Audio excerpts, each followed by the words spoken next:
telephone conferencing by using Zoom.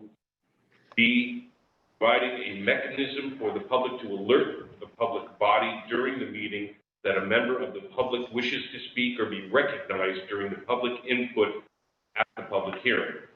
So if you are calling by a conference call, you press the star sign and then the number 9 to raise your hand, so to speak, to request to speak. If you're using a laptop computer, you can use the raise hand button to request to speak to the board. Several members of the public may be conferenced in, and requests to speak will be handled sequentially, one at a time. The Zoom moderator will allow you to speak when the board opens public input. E, providing a mechanism for the public to alert the public body during the meeting if there are problems with access. If anybody has a problem accessing the meeting, please call 603-507-1002. And adjourning the meeting if the public is unable to access the meeting. In the event the public is unable to access the meeting via conference call or there are difficulties with the town's equipment, the meeting will be adjourned and rescheduled to the following Tuesday. Oops, sorry. Oh, it would be Tuesday of the following month, excuse me, second Tuesday of the following month, the third Tuesday, how do we do that? Yep. At 6 p.m. at the town hall. Until further notice, to keep our members and staff safe and to comply with RSA 91A, the COVID-19 state of emergency, and the governor's orders on restrictions at public gatherings, the town of Alton has moved from in-person meetings to remote audio participation meetings until further notice. You may call the planning department at 603-875-2162 between 8 a.m. and 4:30 p.m. for more information and for the dial-in code and meeting ID for each planning board meeting. Please note that all votes that are taken during this meeting shall be done by roll call. To start the meeting by taking a roll call attendance, which we already did. When each member states their presence, please also state whether there's anybody in the room with you during this meeting. So I apologize, apparently I went out of order by doing roll call first. Well, we need to start over, read this again. Yeah. Please No.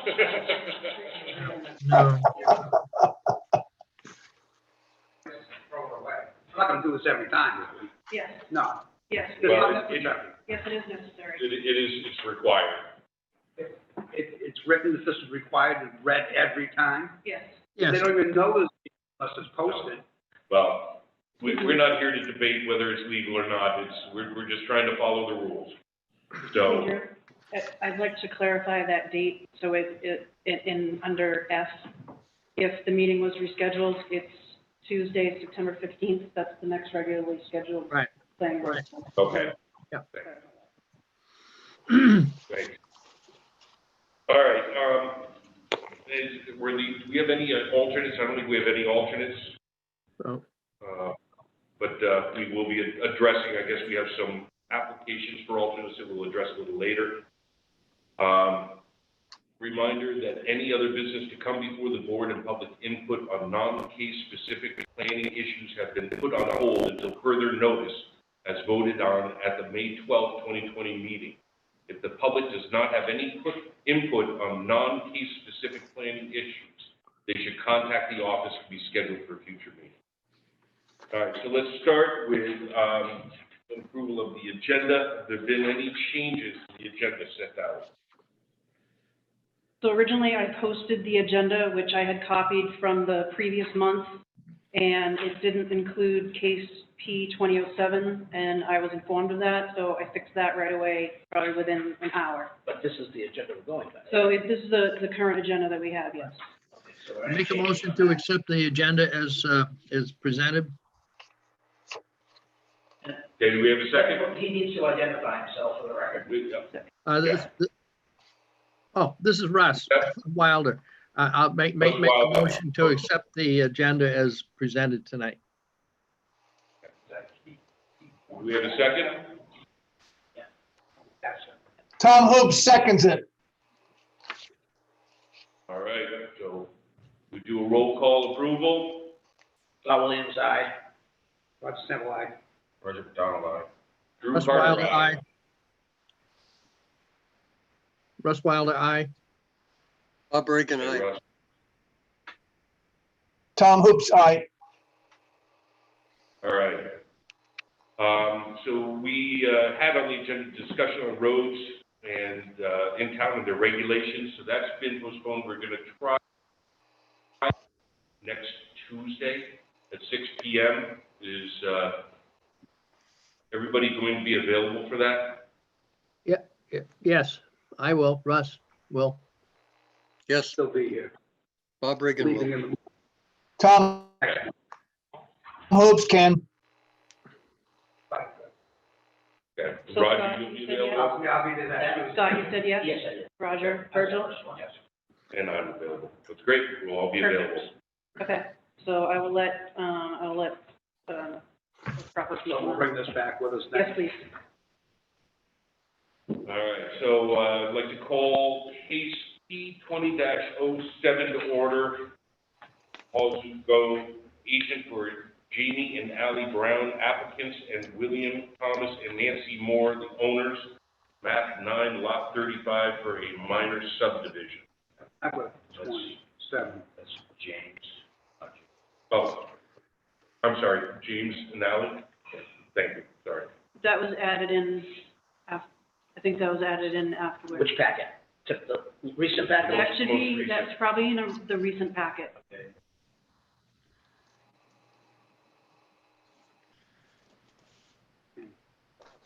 That's one packet. Yep, got it. 6, sorry, I start with 25. It's in the packet you picked up just recently. It is not in the packet, recently. Then that's probably the reason why you don't have it. You should have. Huh? There was a packet with the agenda, this thing that Drew so eloquently read, I might have an extra one right here. self-storage, and, as amended by the Senate thing. That's what was in that. Okay.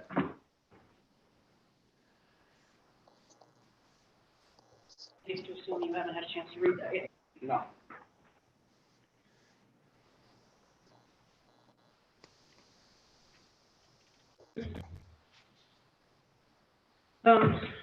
So is Paul online, or? He's at the museum. I saw him walking into the museum when Town Hall to museum, come in. Beam me up.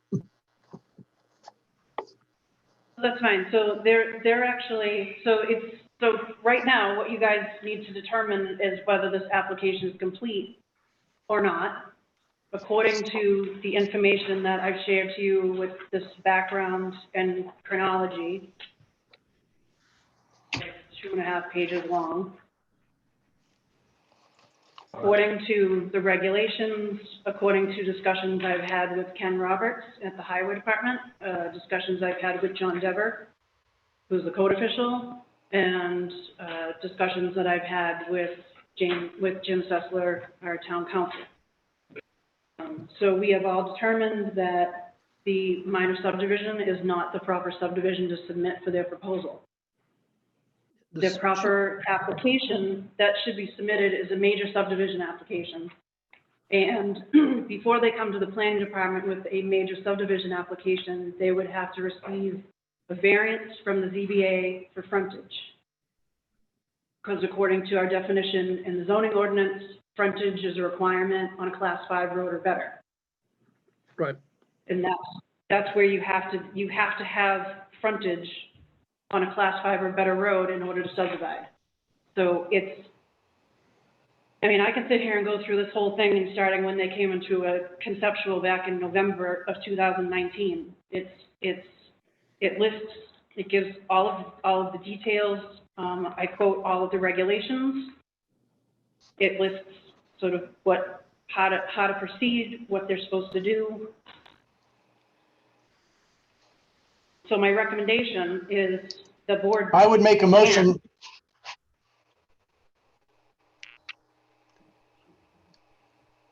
Tom Hobbs would like to make a motion that the application is incomplete.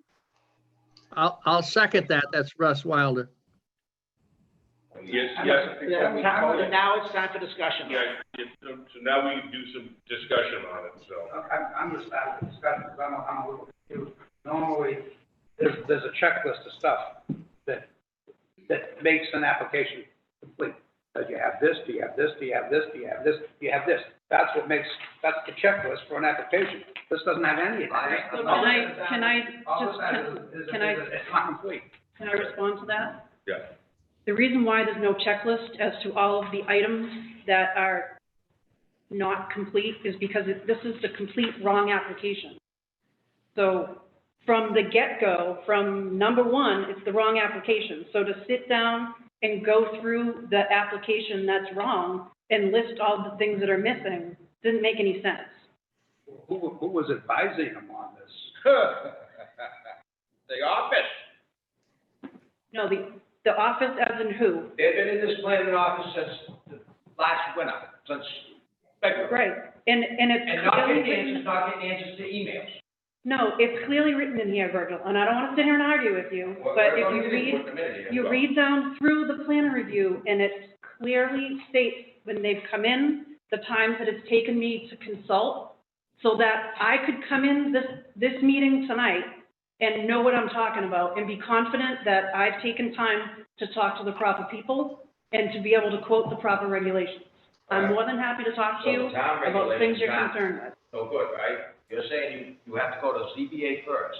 ZBA can't approve that road. You can't No, get they're not frontage on the approving road. So you can't get frontage, you said you had to go to ZBA to approve frontage. That's what you just said. To waive the frontage requirement. The planning board has to approve the road first. Second of all, you do waive the road, and it's right on 4.29 on the town ordinances. Right, but you have to start at number one, and the number one is which application am I submitting? In order to get to 4.29 in highway, you have to start up here. So you have to start with a major subdivision application. And that's And fine. a precursor to that is to get permission from the town to waive that frontage requirement. But if it should have been major, I had this application in the office all winter. A couple weeks ago, or a month ago, they came down to put waivers in, and you refused to accept them. And instead of saying, we've got to change applications or calling them, it makes it a nightmare to deal with this office, and it shouldn't be hard to deal with the planning office. Sounds like you've talked to everybody but them. I've been talking to Talked to them the building inspector, you talked to the several attorney. times. And if you guys just would have read the planner review from the inception of them coming in and have read all of the things that have occurred since, and plus we didn't have meetings for 3 months due to But- COVID. But the She was supposed to applicant- come back in February. The and she applicant has asked been in for- touch with you right along. Yes, and I have been conversing with the applicant, with Paul Zuzgo. And if you just would take the time to read what I have written in here, unless you want me to But what go you down have- this what whole you thing, have I'd gladly do that. What you have written here didn't get conveyed to them. Yes, it surely did. So if you read. It absolutely did, Virgil. She's been in my office, and I've talked to her in the office, which is why I started only emailing. Because things weren't getting across properly, or it was misunderstood. So I started putting it in an email, which was, I was able to then go back and refer to a conversation. Planning board does have a right to put waivers on roads, because you do not have to build a road to town standards if you're. Right. So the waivers- The waivers that they would be submitting are waivers to road standards, which fall under the highway department's regulations, not the planning board's regulations. So those waivers would have to be submitted to the Board of Selectmen to waive or not waive. So that doesn't even fall under the purview of the planning department, the particular waivers that they're submitting. Let me read this. Why wouldn't it say it in the policy that it needs to go to selectmen? And that's part of the problem, and that's what I want to bring up with that roads discussion, because I'm going to create this list of items that need to be updated and to be clear, because these subdivision regulations aren't clear. It's like you go down this rabbit hole to get from the first thing, what application do I submit, all the way down to 4.29. There are many avenues, there are many regulations, there are many steps in between that, and it's confusing. I just read a paragraph here. Yes, At this meeting, both town council and I determined that waivers to the town road standards should be submitted along with a major subdivision application. then sent Mrs. Brown an email outlining what the town council and I had just talked about that needed to take place if she wanted to subdivide. So, Correct. so she didn't do a major subdivision application. Correct. She submitted a minor subdivision application in the instead. Wait a minute, they went in to change it and got refused. Right, because what I had explained to her is this needed to occur tonight. So you guys needed to look at this minor subdivision application and state whether or not, yes, I'm gonna accept it as complete, and I believe it's a minor subdivision application, or you deem it incomplete, you deny the application and say, you have to do a major application. So they were submitting a major subdivision application with a waiver to a minor subdivision application, which is not the proper application. But it's a one-lot subdivision. You want to pay $800 for a one-lot subdivision. It's technically considered a two-lot subdivision. Right. And if you look at the definitions So, between major and minor, you fall under a major subdivision application submittal. I would ask the board to accept it. Well, it sounds like we had a choice because that's what was given to them. But they It was bring it in and see if they will accept it. no, Can't. they went to the office to try to put in a major subdivision. And it was refused. They went in to try to give waivers for it. They got refused at the office downstairs. Excuse me, can I ask a question? Yeah, go- Virgil, have you been meeting privately with these people? A meeting privately? Yeah, it sounds like you have information that none of us have. Right. My family. I think you should have recused yourself. I before did. We had this I did situation. before, Did you? I don't say. Oh, Okay. I'm sorry, I didn't hear Before that. I even spoke, I said I'm recusing. I never heard that. Yeah, I heard. yeah, I did that. I right did not before. hear that. Oh, I apologize. I recused myself before I started speaking. I recused myself as a board member, Tom, because it's my Okay, family. but I mean, My wife, we're not supposed to, Okay, so That's- unfortunately, that's one of the problems. the roads discussion was supposed to take place tonight, which was gonna lead right into this application, which everything would be much clearer for you. I don't know if you have any other questions that I can answer to make it clearer. I'm pretty sure Attorney Sessler's opinion is correct, because he has had many wrong opinions before. And, in this board, and then we had another planner come in one time and says, that's not true. Rattled off the RSA out of his head. Jim Sessler did not know. So I'm not criticizing Jim by any stretch of the imagination, but what are we gonna do to make sure that we're getting proper information? I feel that's a real problem. I think we have to rely on our town attorney. I rely on her. yeah. I don't know what else you would want me to do. I don't know. Like, I don't know what other avenue you want me to take. So, We have a town council. so what's the deal? I mean, why couldn't this be just looked at as a minor and that would make this application? Because it's a minor? If I could lend an opinion, having read this stuff, it does appear like it's unambiguous as to the definition of a minor subdivision and a major subdivision. And according to what was written here, this is clearly a major subdivision because it includes the building of a road. That's right. Now, is there anything incorrect in what I just said? No, I agree with you. I know the property, but what road are they gonna build? It was right in front of Kim's and that, goes 2,000 something feet up to. Oh, straight up in? Yeah. Oh, okay. Yeah, So- that's more Farm Lane, goes right up through, that's been a right of way for 100 years. So they're gonna build beyond Kim's. Yeah, the next, right next to Kim's up. Yeah, it would help if people had read the stuff, actually. This is why they're gonna do the right of way, but keep it private. It's a driveway. That's all. It's a driveway. It's not a road. No. Well, it's not gonna be a town road, it's gonna stay private. So it's a driveway. Yeah. Well, and I guess the question comes back to what we were going to talk about earlier. The difference between a private road and a driveway doesn't matter if what they said in the future was they plan to build another lot behind them. So a driveway cannot be an access for other subdivisions. Right. I think it's pretty clear, Mr. Chairman. Is there any more discussion? Do we have a motion and a second? Yeah, we did. Take a vote. So, and the vote is to deny, That this is incomplete, that the application is incomplete because it should have been a major subdivision in accordance with our rules.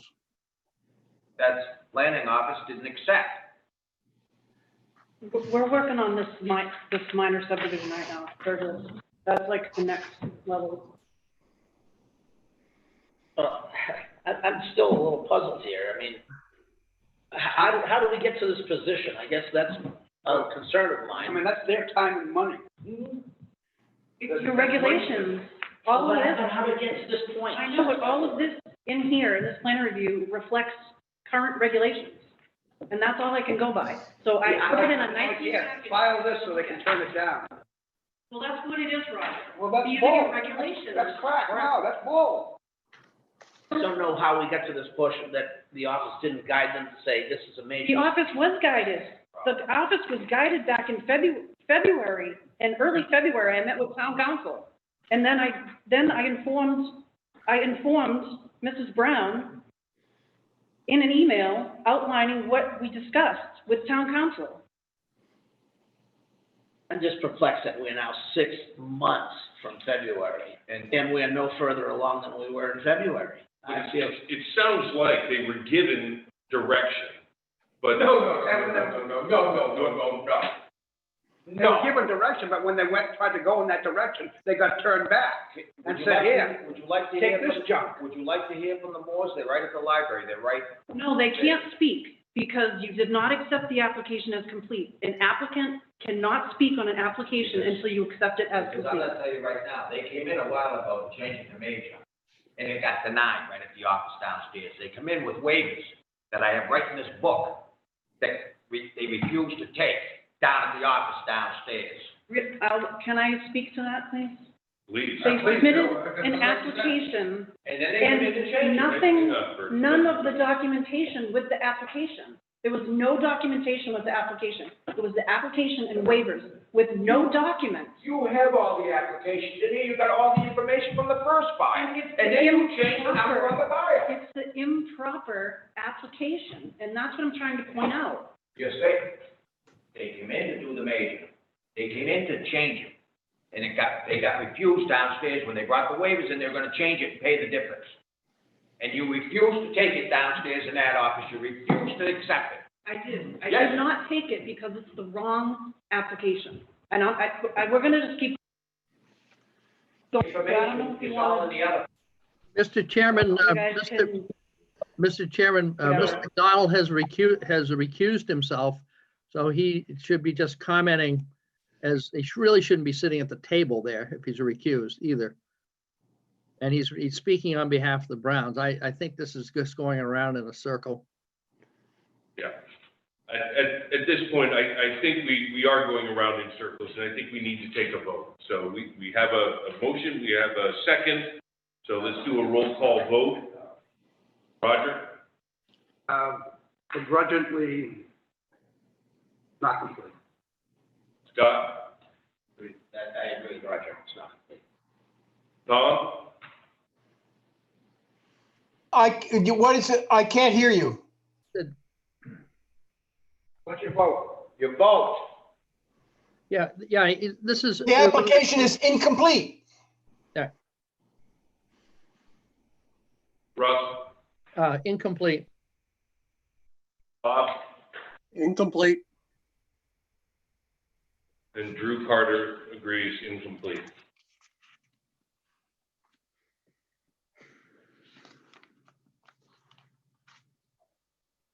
I would like to try to see if we can get these people on the right track and fast, because I think I know the gory details of the whole thing, so I'm not gonna take sides here.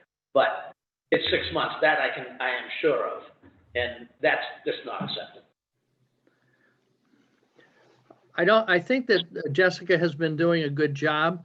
And, we've been handicapped with the way the meetings have had to run, and a lot of they're not the only ones that have been delayed. And I agree with you, Scott, that if we can possibly help these people to get it in and submitted properly so that they can move ahead with their project, that would be the right thing.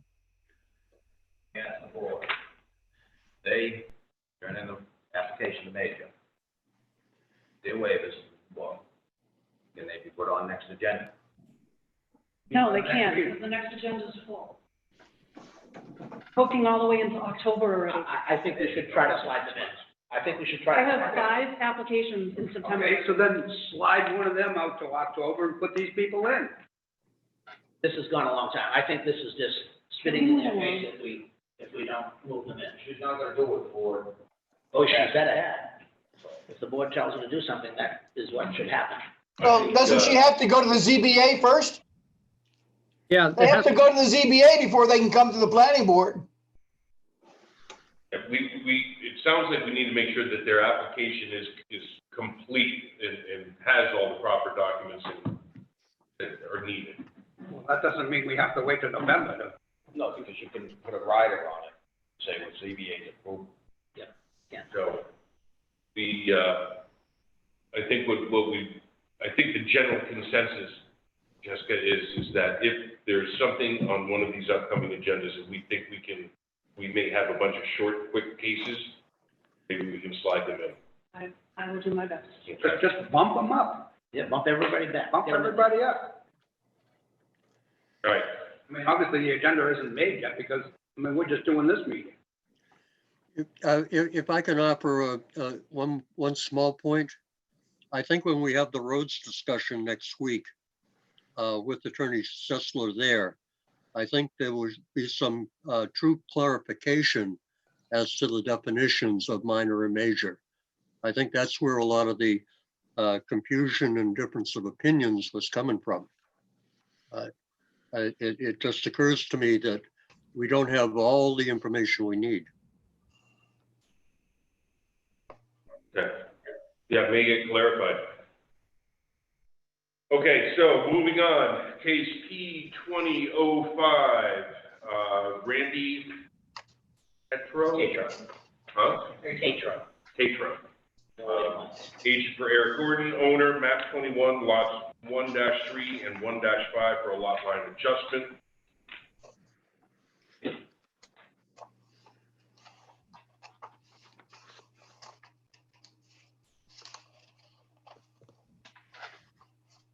Oh, wait.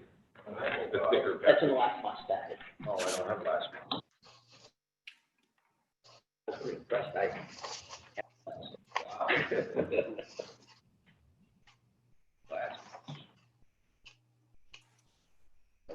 You have P2008. Yes, that was in the new package. P2006. Yeah, that was it. You don't have that because that was in the package. Unless she brought it over to you. Now, run P2027. 07. Yeah, oh, it is. Guess what, just after it. Do we need 08? Well. Yep. All right, so we have some waivers. Yeah, I'd like to ask Josh to see, I'd like to consult with him and see if we have our applicant. We're there. It looks like we do. I have Randy. Do you have Randy? I also have Eric. Yes. Yeah, Randy's here and Eric has a picture of himself, it looks like. Okay. Now. So, all right. Oh, there he is. No, we're doing 05. Okay. I have that. All right, so we have some waivers here.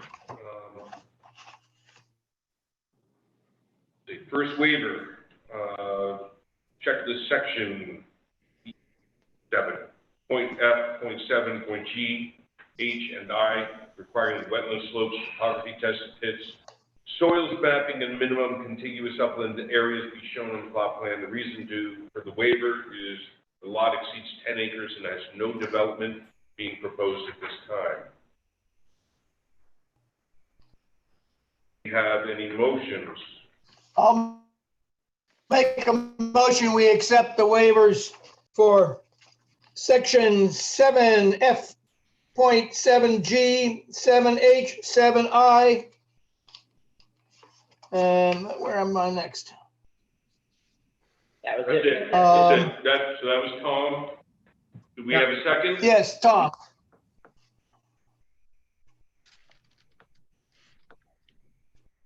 I made the motion. I'm sorry. Do we have? Scott Williams will second it. Scott Williams will second. All right. We have roll call vote. Roger. Aye. Scott. Aye. Virgil. Yes. Bob. Yes, Russ. Yes, Tom.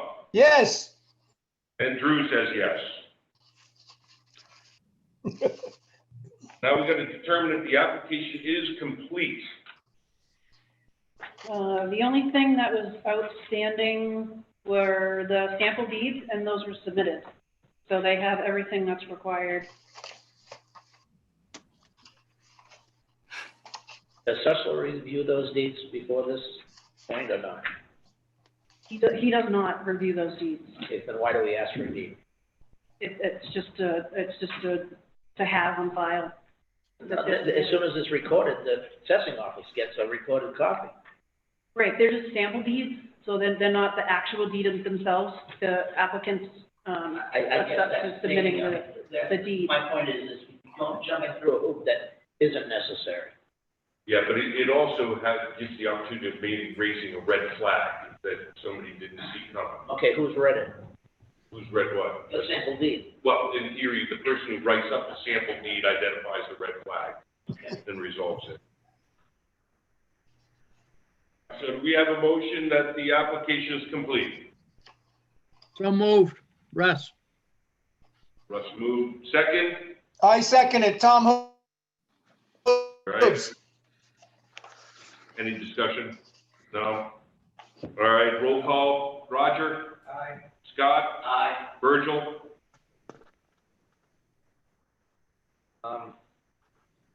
I would like to ask a question first, though, because it says about his comments, and then it says see attached. Comments and concerns, and it says see attached, but I don't see where. It's attached to like that whole packet. That's what that attachment means. There is no concerns. No, well, yeah, there are concerns, yes, but that doesn't have to do with completeness. You can discuss the concerns after you deem the application complete or not. Okay, Yes. so you're, yes, complete? Yes. All right. Okay. Tom? Yes, Russ? yes, Bob? yes, And Drew says yes. Okay, Jess.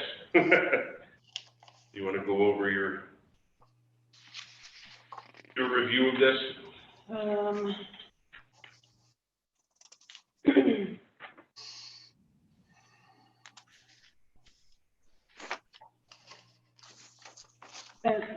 Actually, if I can speak to Randy, is Randy on?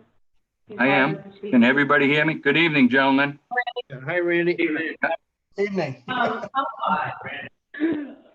Hey, Randy, I'm wondering if it would be easier, if you explain to the board the proposal. Sure. No I problem. think that might, yeah, I Yeah. think that might be a little, Can everybody hear me? I'm having a little hard time hearing you.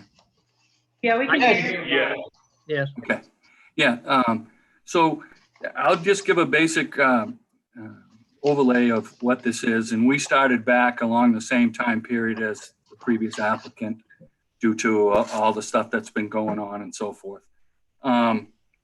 This is a lot line adjustment between two parcels owned by the same landowner. So I know there was a question about the sample deeds, and sometimes that's needed when there's two different landowners to make sure the conveyance gets done properly, Scott.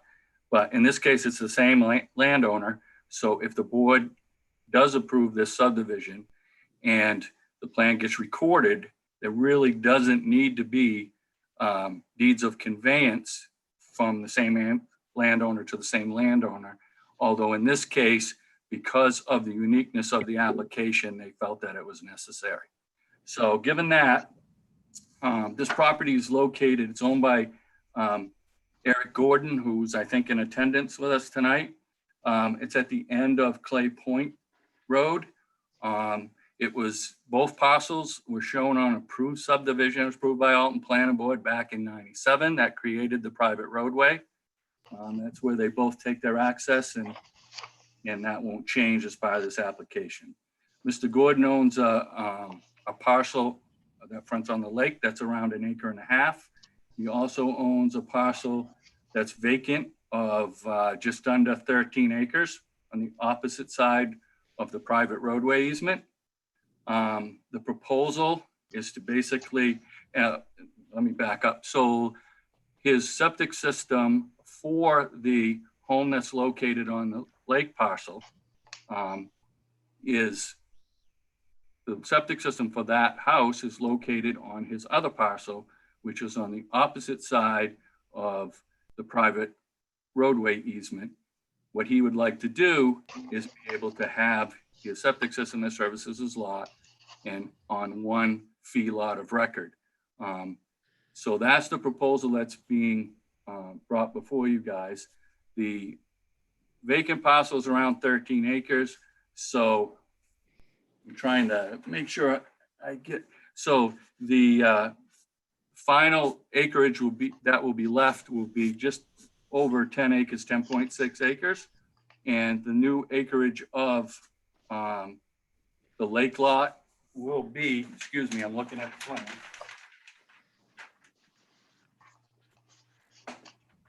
.2 acres. So the end result of this is you'll have 4.2 acre lot that will include the house and the septic system. And the remaining land will be 10.6 acres. That's currently undeveloped, which was the reason for the waiver. The septic system, it was actually a 5-bedroom septic system, was designed and approved back in, I want to say 2007. We submitted the septic plans, previous approved septic plans to the board. That was approved back in the early 2000s. So generally we felt that there would be another spot on the remaining 11 acres, which was the request for the waiver. So So this septic system is not built, Randy? yep, what's that? It is built. This septic is not built? Oh, it's, no, it's all in operational approval. It has been for probably 12 years. But it services the lot, the house that's on the lake lot, Scott. Yeah. So in this particular case, the roadway, Clay Point Road, is a private roadway easement. It was created as 50 feet wide by the original developer 20 plus years ago. And that roadway is, again, an easement. It's not a fee strip of land. And so in this particular case, when the septic system was done back in the early 2000s, they didn't need an easement to get across that because the fee ownership went to the center line of the road and the same owner owned on both sides. It's a similar thing that I think you guys understand that was done in the past. There was a question originally by Mr. Sessler. I supplied my research to Randy Walker, Walker and Varney, which is Eric's attorney. And there was conversations to that, to that vein, and it was vetted that we were correct in establishing it the way my plan shows. There were some questions from abutters regarding the ownership of the road and so forth. If I need to speak to that, I certainly can, or if the board has any questions in that regard, but generally there's 2 lots of record now. There will be 2 lots of record if you approve this, and it will still be the same owner. So there's really no additional lots, no frontage concerns. That was already created back in '97. So I open it up to anybody that wants to ask me any questions about that. I definitely have a question. Tom Hoops. Hi, Tom.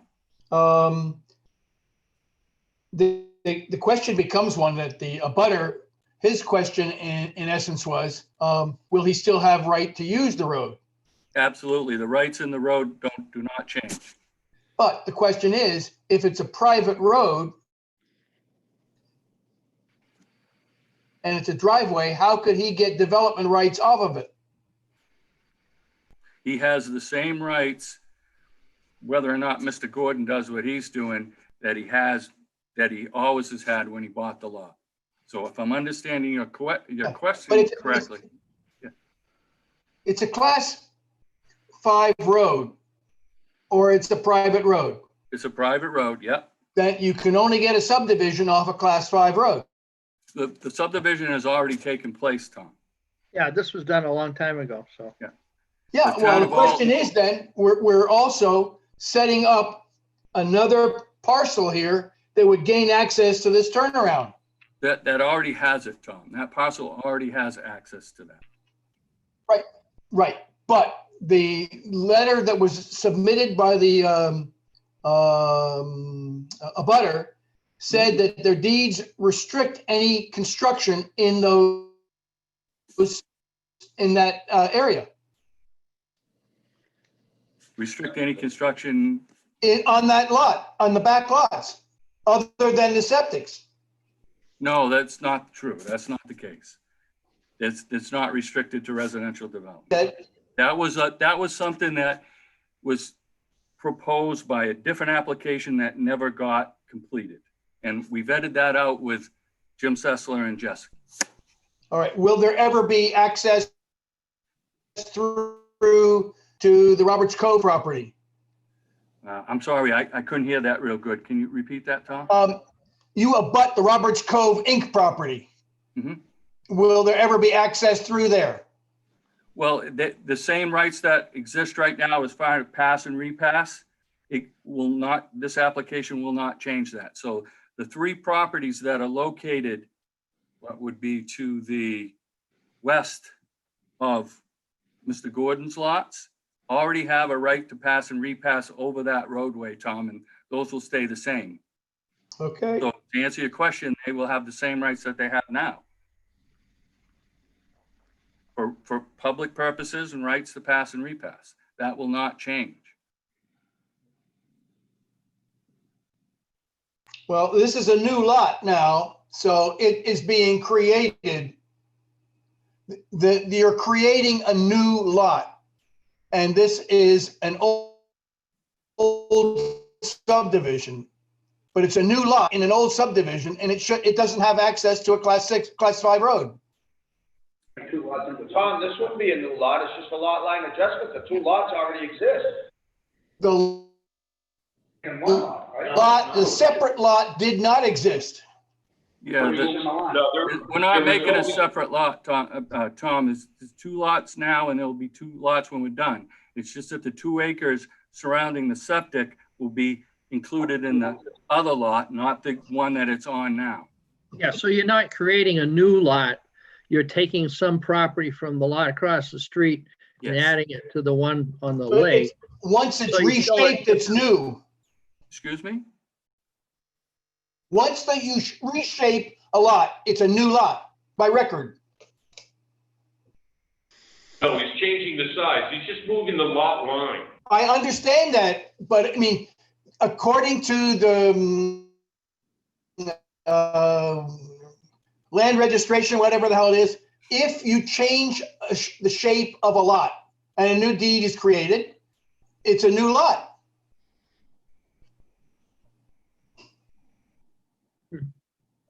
And so it has the required amount of frontage on that roadway.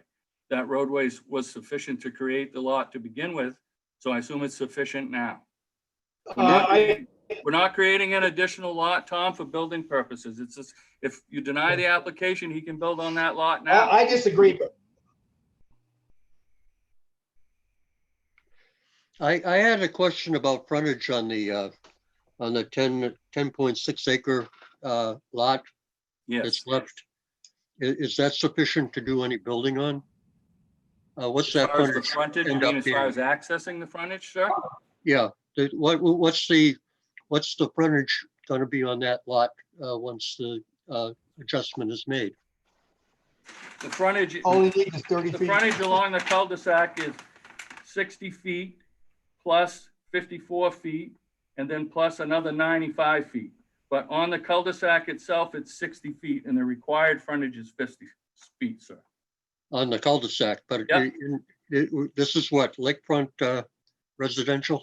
That's correct. Okay, Lake Shore. Didn't we change it to 75 feet 75. on the non-lake side? Scott, isn't that That true? doesn't fall in the cul-de-sac rules. Cul-de-sac is the key word. Okay.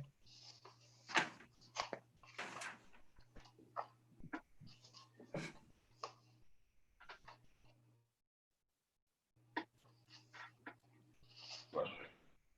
See here, Jess, you put, following on my concerns. You straighten out with the I did. practice. What page you on? I'm sorry. I'm on, second page in, right down bottom, it says, following on my concerns, when an easement to pass need to be drafted. and Oh, all. yeah, I did discuss that with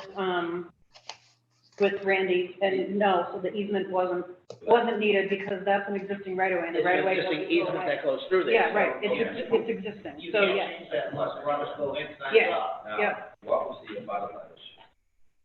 I don't have those. It says I comments and just concerns. gave that to you. Why? It starts, it looks like this, says 12 of March, 2020. Yeah, just like that. Okay.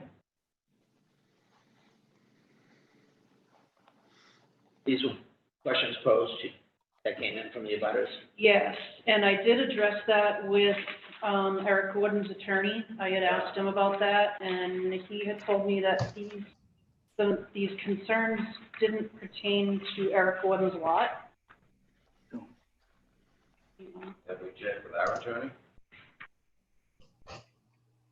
In regards to these comments Yeah. specifically, or, Yeah. So, I mean, we're checking with the applicant's attorney, not.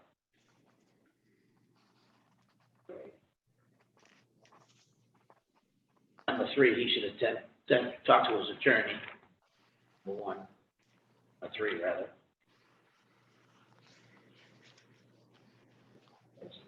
Because you're not here to provide legal advice. We also got a memo from the assessing department recommending against allowing a boundary line adjustment. And That was before we knew certain information. yeah, reading Right. it, it was a little confusing to me. I didn't really understand what he was talking about, but anyway, that's in the record, so. right, so this, I think Randy had clarified some of the issues that were in Rob Jutton, he's the town assessor. Right.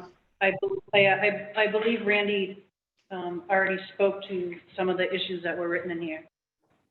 Is that do we have Randy's response to that written down someplace?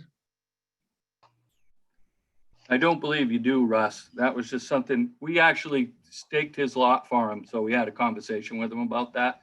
Yeah, It had to do with his question about reversion rights to the center line of the right of way and so forth. right, yeah.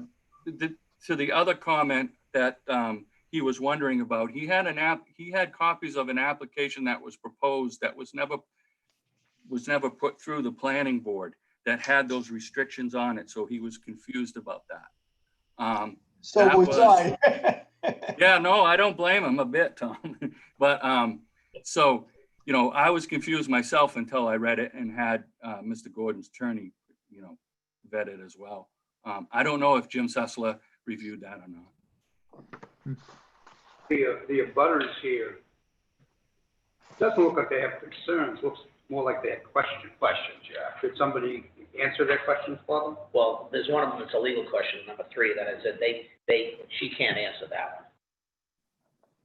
She's saying his deed doesn't reflect it, and she can't say whether he can enjoy that or not. That's up to him, to call his lawyer. But there was a supplement, in our package that, ownership of the freehold soil. Oh, yeah. Talks about basically to the center of the road. Yeah. Yeah, the dryers are at 126 Clay Point, so they don't actually go over, they wouldn't need to go over this road anyway to get to their house. That's right. We have a new face that just showed up. Yeah. Show your face. Huh? Yeah. That's Eric. Oh, okay. What's that? There was a face there that we hadn't seen since Eric. So the butters really have no concerns with it. By what I can gather, I read. I would agree with that. There are more questions than there are concerns against it and stuff, so. The board have any more comments, or Randy, anything more, or? Well, I can certainly, sure, I can certainly understand Tom's concerns about this. When parcels are created and they are deemed a street because they were approved on a plat by the planning board that's been recorded over 40 years, then the frontage servicing those lots becomes valid. And I understand the confusion between a private road and a road built to class 5 standards in the town, and how many lots that services and how you guys want to, proceed with dealing with that with your regulations. That's the same thing that's happening in a lot of towns. So. You need to come next Tuesday. What's that? We're having a roads discussion next Tuesday. Yeah. the workshop. Yeah, Jess did that. I was planning on sitting in tonight, and I understand the confusion with the center line principle and so forth. But generally, we went through this about 5 years ago up on Minch Cove Road. It was slightly different, but I had a conversation with Jim Sessler about this insofar as the town owned the road, but they only owned an easement. They didn't own the fee in the road. It was never given by the original developer, and a guy wanted to attach a small piece that his neighbor was going to give him for parking opposite his lake lot. And we went through that. We did have to put a note on the plan that may be viable in this case, that generally stated that it was never to be conveyed out separately, so that the ownership was never going to be, split between where the easement road encumbered the property. I think that it would be a good idea to notice a private road on the plat. Yes, So that gives heads up to somebody else. if it doesn't say that, then I apologize. It should say that. Yeah, I think it does. Yeah. It says, let me see, private. Yeah, I road. think it has a note, private right of way. Yeah, exactly. Yeah, so if you bear with me just a second, I'll read the note that we put on the one 5 years ago on Minch Cove. It says the property conveyed as a result of this annexation shall not be deemed or considered a separate lot of record, but shall be regarded as merged into and made an integral part of the contiguous lot of the land previously owned by the grantee, so that the same shall be hereinafter be one confirmed single lot of record. They were just wanted to make sure that no one was ever going to take the piece because the easement went through it and try to make it a separate lot because it wasn't proved that way. Right. Yeah. Good. Yeah. Yeah. It does say private road on here, on your plan, Randy. Yeah. So, Your yeah. magnifier is bigger than. Go ahead. All right, so at this point, you open it up to public input. So can I just clarify things? So I'm going to add number 5 to conditions precedent to include the note that Randy just read. Do you guys want that on this current plan to reflect the same scenario? Yeah, Is that consensus? yes. You're gonna find that same thing all over town, so it's probably that's a good thing to keep close at hand. Okay, so Randy, I'm going to add that as a conditions precedent for the notice of decision. Yeah. Okay. All right. So open it up to public comment. Josh, do we have anybody?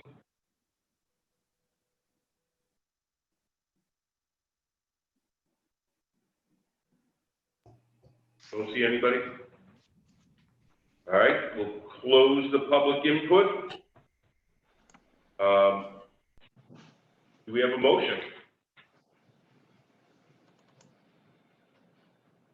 Make a motion that the board accepts B20-5 with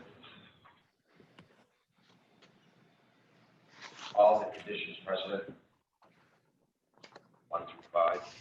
Accepts or approves? Accepts or approves. What? He said, do you accept? Aren't you it, or do approving? You should approve it. I'm putting the motion onto the table. Got a second yet? Well, I think he's specific to the wording, Oh. approve instead of accept. So, Are you meaning to accept it or? Are you approving this application? we already accepted it. I was making a motion to approve it. okay, Yay! All right, do we have a second? I'll second it. Roger? I got Roger. All right, good. Yes. All right, so, roll call vote, Roger, Aye. Scott, Aye. Virgil, Yes. Bob, Aye. Russ, Aye. Tom, Aye. and Drew. What did Tom say? Tom, is that, I think somebody just stepped on his foot. Tom, was that an aye? Yes, it was. Okay, All right. So, next we'd like to call case, P 20-06 to order. Jonathan Flagg, agent for Arthur and Kristen Zianabos. How'd I do? Close? you did good with me. And Jerome and Kendra Bergeron, owners, map 65, lots 86, 62, and 63 for a lot line adjustment. Do we have, applicants in the queue? Are the applicants present?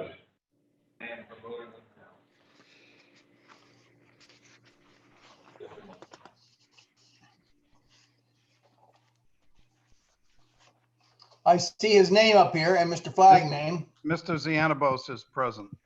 This is Attorney Flagg. Hi. Hi, and I don't know Hi why my camera is not oh, wait, start video. Take the tape. It doesn't want you to see me. All right.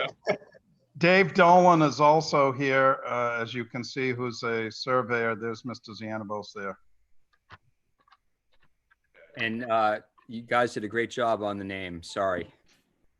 Thank you. Not your fault. All right, so, Yeah, it's part of the Manchester New Hampshire Greek clan, so apologies. So legally, we need to see people in order to present an application. well, we just saw Mr. Zianabos. Okay, so how would you like to proceed with that? He's still there. He's still there. I have my camera plugged in and I've used it for all my Rotary meetings. I don't know why it's not working. Mr. Flagg, would you like to go out and come back in? Maybe that could be a glitch in it, maybe? I did, and I also kicked it. Turn it off and turn it back on. I've hit start video several times. Turn your camera Start off. my video. Oh, There we go. you were on. I was on? No. That's Tom. That's Tom. He was It was talking. Mr. Dolan was on. Well, Hi, Bob. aha. There we go. Oh, there we go. Ah, Oh, Now aren't Oh, you he's glad in you waited? now turn it back off, John. Yeah, please. All right, so we have everybody present at this point. All right, so we have, I guess we have some waivers.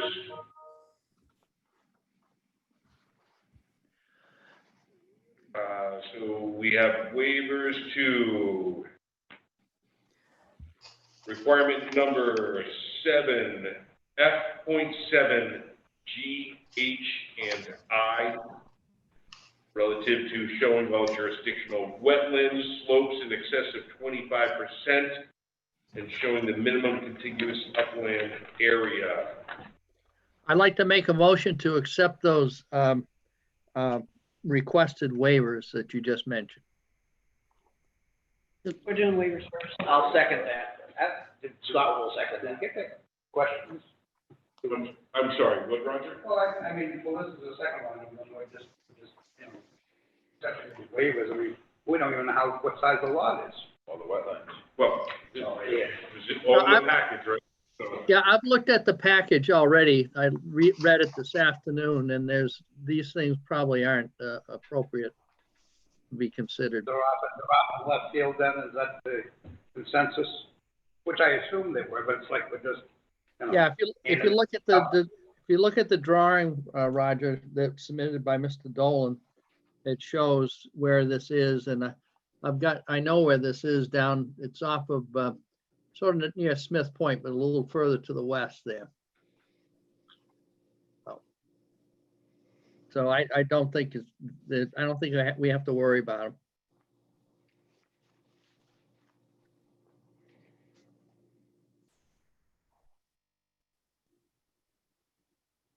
So we have a motion and a second.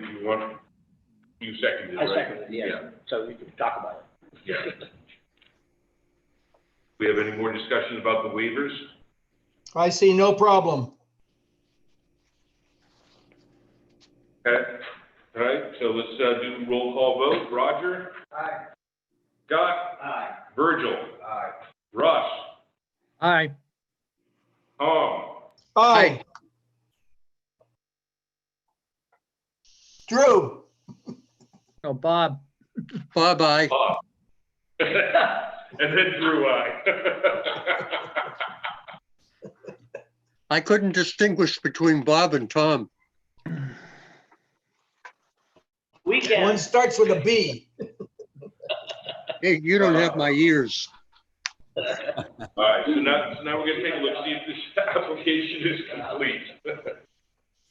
Yes, on plan of review, you've got addresses and map, lot numbers were missing. Yeah, it's just some plan content that just needs to be updated, that's all. It's, yeah, No biggie though. no. No, but, everything was submitted, along with the application packet. I didn't have anything missing. I do have one question. It's Tom Hoops. Can you hear me? There's, I don't know who the surveyor is. He's right in the middle of the screen here. That's the question is, there's a notice here that says lot 62 and 63 will extend straight into Lake Winnipesaukee and the boundary line will be eliminated. According to DES, unless the rules and regulations have changed, DES continues the existing lot line shape. So if you want the lot lines to go straight into Lake Winnipesaukee, which would be necessary, otherwise you're in it over here, you'd have to turn that boundary line and then meet the ground straight at a 90-degree angle. No. That's the what DES Yeah, that's says for lot lines and at dock applications. So you have to be Tom, away you're from right, that. That definitely was in the past. I don't know if it's still there, but I know it was in the past because if you had a dock, you couldn't go off your perpendicular line. You had to stay on line. And I think that's what you're referring to, Tom. But that has nothing to do with this. What I'm referring to, the boundary line going into the lake, you can't have a dock within 10 feet of it. Because the dock boundary line, the boat would be in a different piece of property. But So- that has nothing to do with subdivision, with this lot line. It's the way in which the boundary line meets the water. It's Yeah, for your own benefit. Doesn't mean anything to me. So you're saying, Tom, that the lot line that's between the Kellaway family and I guess this would be 63. 63. if that gets projected straight out, it goes into the guy's dock and boathouse, Callaway's dock Correct. and boathouse right away. Yeah, And so that would become, that dock and boathouse would become non-conforming, I guess.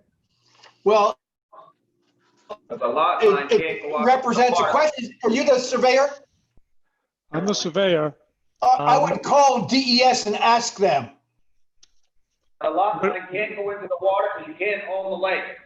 No, Lot you line can can't. only go to the high water mark at the lake. But they use an extension of the land line. Yeah, they I'm use not, it- I think what we need to know, but Tom is referring to docks. Docks. We're not talking about docks here. That's the problem. No, but they reference the fact that they want the property line to go straight into the lake. And I would suggest you simply make a telephone call to DES and ask them. And if necessary, all you gotta do is turn the boundary line 2 feet, so it meets straight. The You see lot what I'm line's already saying? into the lake. The lot line's already into the lake. They're discontinuing the one that shoots across the porch of the house, aren't they? Mr. Chairman, if I could just Okay. try to explain the plan a bit when you get to that point. I'll stay out. This is already there. This is the one to get rid of. Separate pieces there. Get rid of this one to be discontinued. This already exists.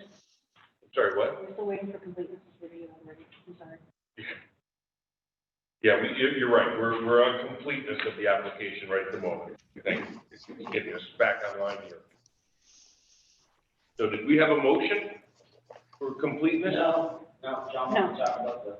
All right, so can we get a motion for completeness? So moved. Russ Wilder. Stop a second. All right. I'll second it. Tom Hoops. Okay. Roger, Aye. Scott, Virgil, Aye. Tom, Aye. Russ, Aye. Bob, I, and Drew is an aye. Okay. So just looking at this, I think what I heard is right.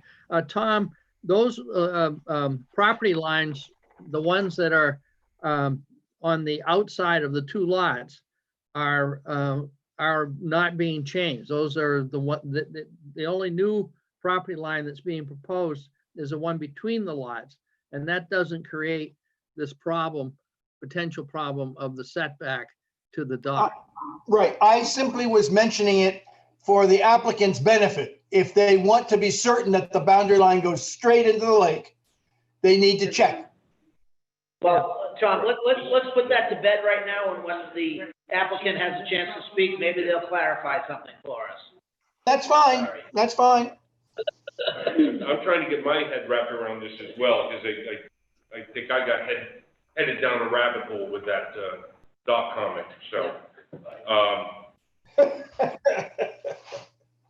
So, all right, so the plan review, do you have any questions on that, or Jess, you want to highlight anything?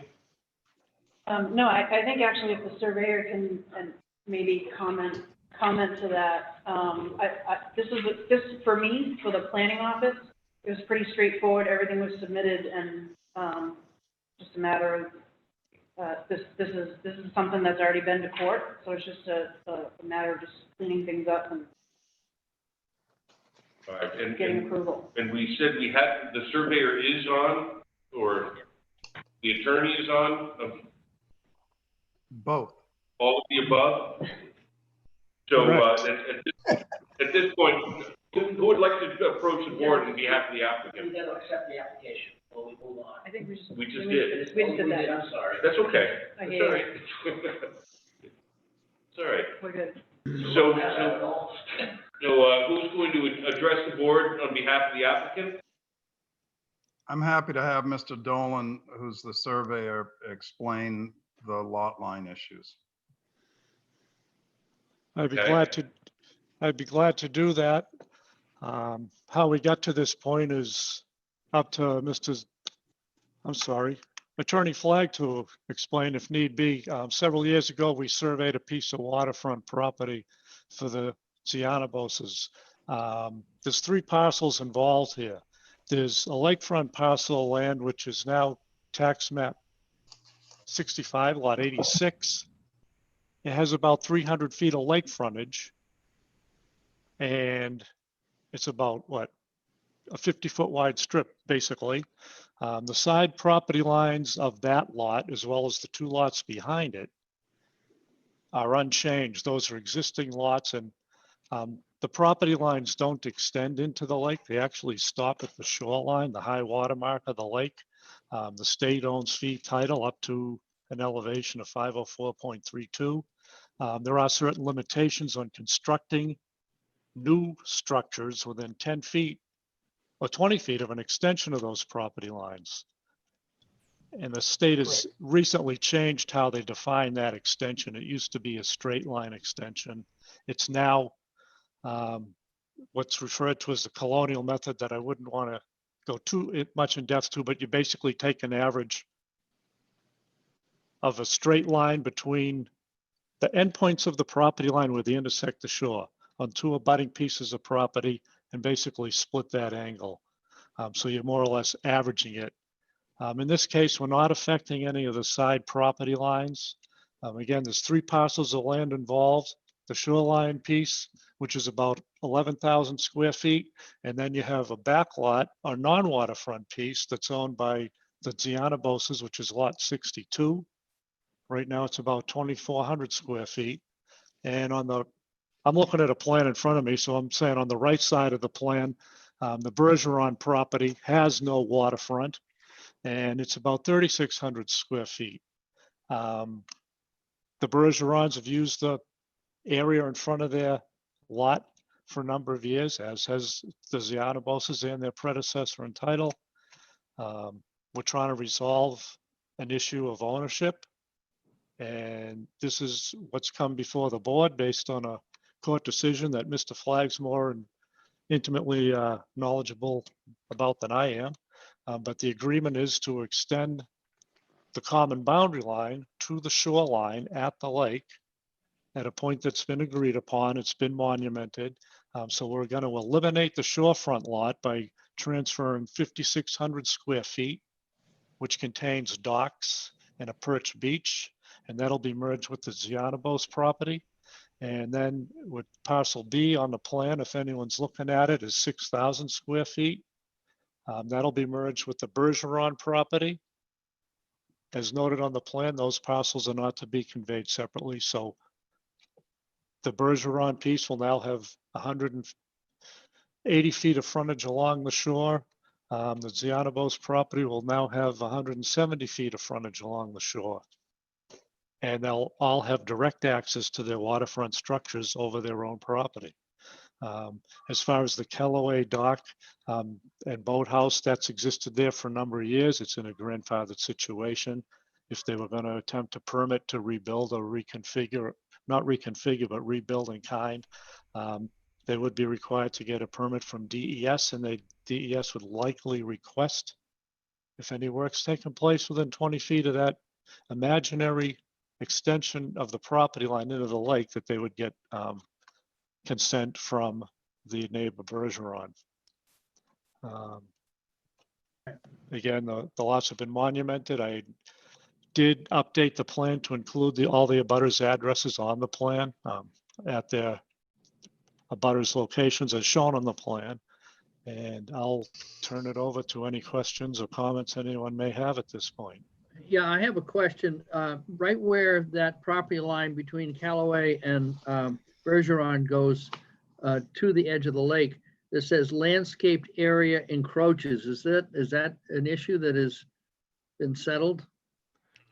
None that I'm aware of. It's just my responsibility to disclose anything I see on site as far as an encroachment. Yeah. So that's between Bergerons and Callaways. Okay.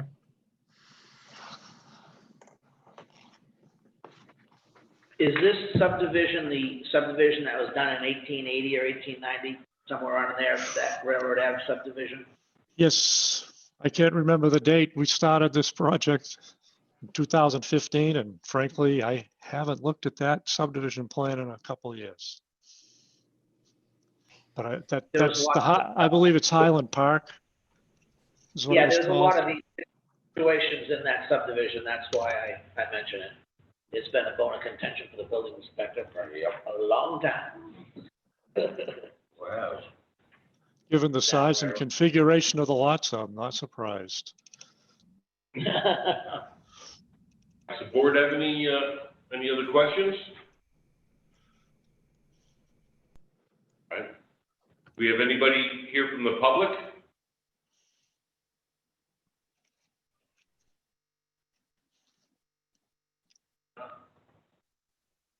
Having nobody, we'll close the public input section here and move on. Do we have any motions to approve the application? Make a motion that we approve adjustment for case P 2006. Scott Williams, second. Okay, roll call vote. Roger? Aye. Scott? Aye. Virgil? Aye. Tom? Aye. Russ? Aye. Bob? Drew. And Drew says aye. Get the kick out of that. That's all right, baby. All right, that's approved. Thank you. Thank you. Thank you. Thank you, Mr. Chairman. Also, thank you, Jessica, for all your help. Yes. Welcome. All right, so I'd like to call case P 20-08 to order. Piper Doobie LLC, Keith Doobie, owner, map 2, lot 21 for conceptual consultation for a major site plan.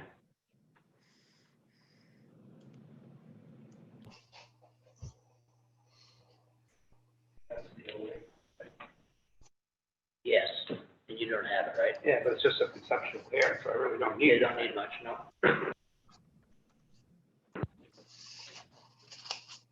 Do we have the applicant? Have a picture of the plan? Yes, that would be them, yes. Yeah, he's gonna ask me.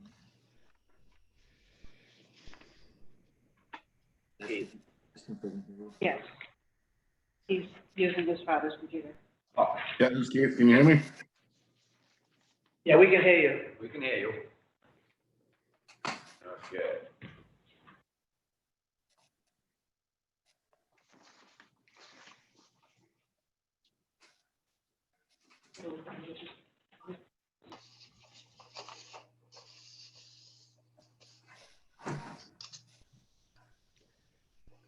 Yeah.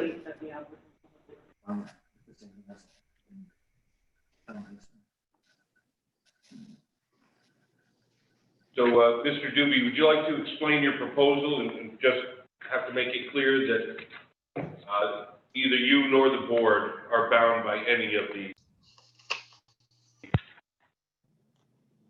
Yeah, so I bought this property late last fall there. I own a landscaping company in town, and as my children are getting older and off to college, I have one more as a junior. Once he's done with high school, we'll sell our house here in Alton, where my business is located as well. But I want to stay here in Alton with it, so I bought this piece of property, which there's a garage that is being built on it as we speak. And my father is going to be moving into the in-law apartment as well. That's there. Kind of keep an eye on things.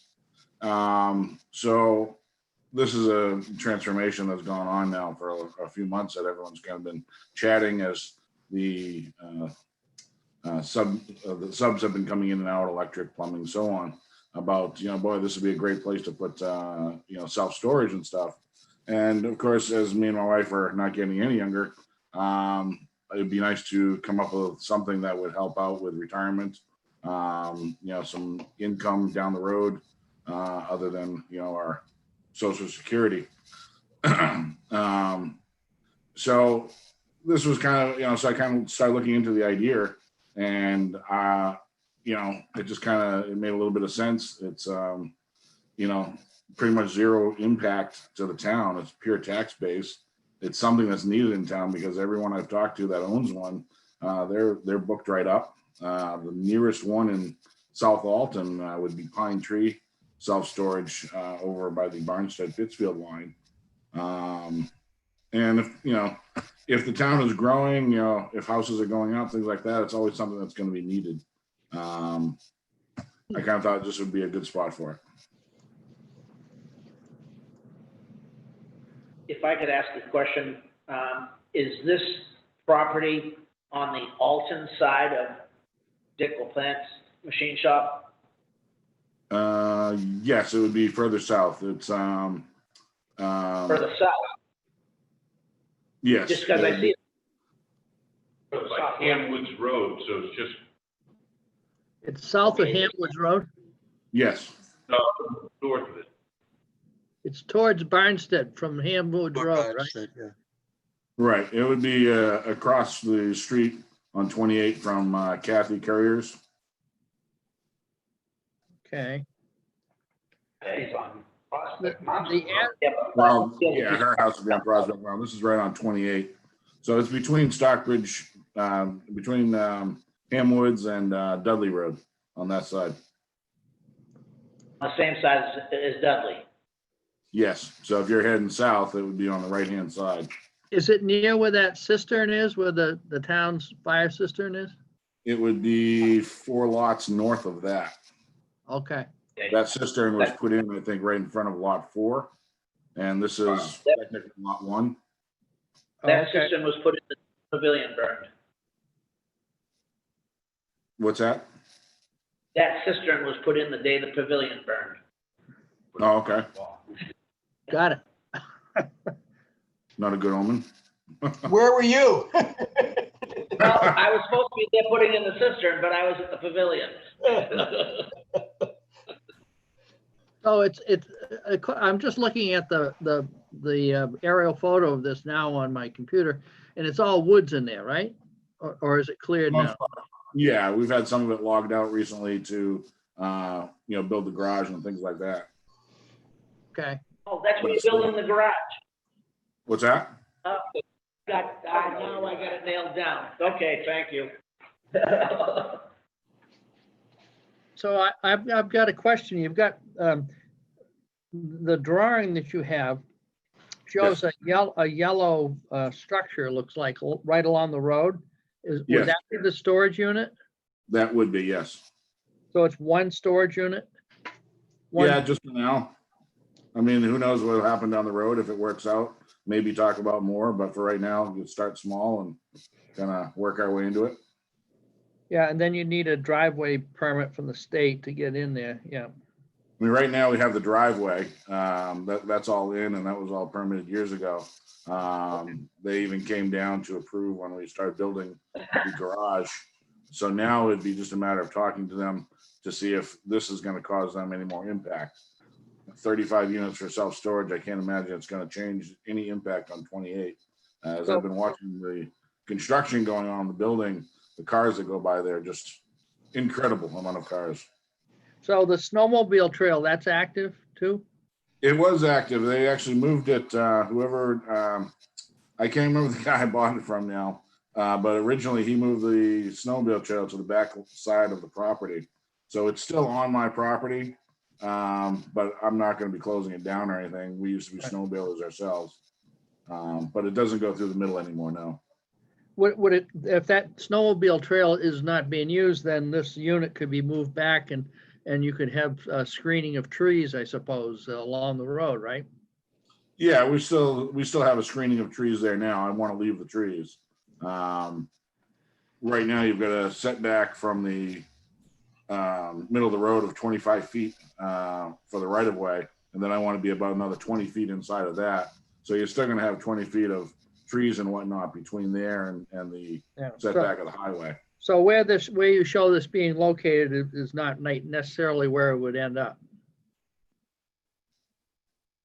Because it looks like you're right up, well, maybe not. Pretty close to where I want it, yeah. Okay, but that's a setback line, I guess. Okay. Yeah, yeah. And Keith, a thought, if you're thinking about possibly doing more in the future, you may want to consider putting the whole package together at this point in time and doing it in phases. That way, the board could look at a thing, and then when you were ready to move on to another phase, if you even decided to move on to another phase, it would be ready for you to put the shovel in the ground and move. Okay. I didn't know if that would slow up the process, asking for more at this point. No, it shouldn't. Well, only it might with the DOT. Yep, the access from DOT, but yeah, you'll have to get a commercial access from DOT. Yeah, I figured I'd have to talk to the state again. And you're saying the state right away is 50 feet, not 4 rods or 66 feet? The right of way was 25 feet from center line, Okay, which actually, if you go out there and look at it, that's right where the telephone poles line up. So they put the telephone poles right outside of that 25 foot. Yeah, you might see that as a 4-rod road though, just a thought. Running into that. I think the state has plans to also to do some upgrades through here. I mean, they've been doing pieces all along 28 in Yeah, the past. And you might want to make sure you know what they have in mind, as far as the road location is going to be sure. and Absolutely. drainage and stuff.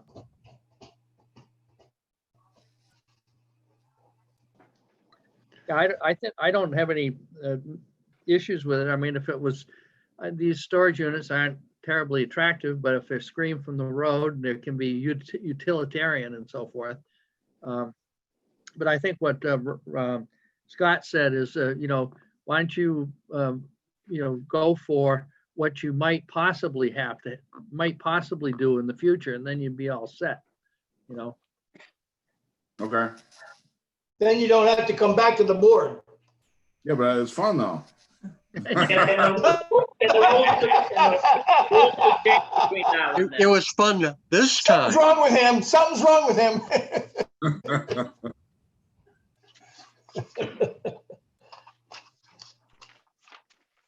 And Keith, that would protect you from any rule changes that would come along that could possibly affect it. I don't know what to say at this point, but that could happen. Yeah.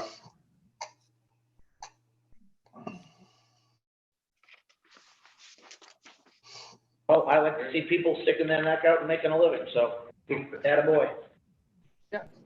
I'm taking by example, Scott. That doesn't go anywhere. What's that? I said, I see everything you're doing in town and I'm a little jealous, so I gotta have to do something for myself here, Well, Two steps behind, huh?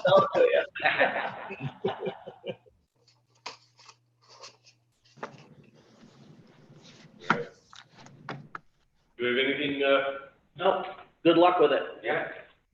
All right, thank you very much. Go for it. Have a good evening. You too.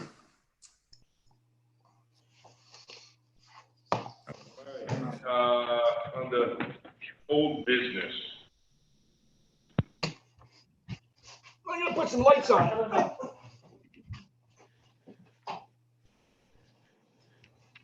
You okay, Tom? Yeah, I had Well, to turn I some checked lights on. It was getting dark.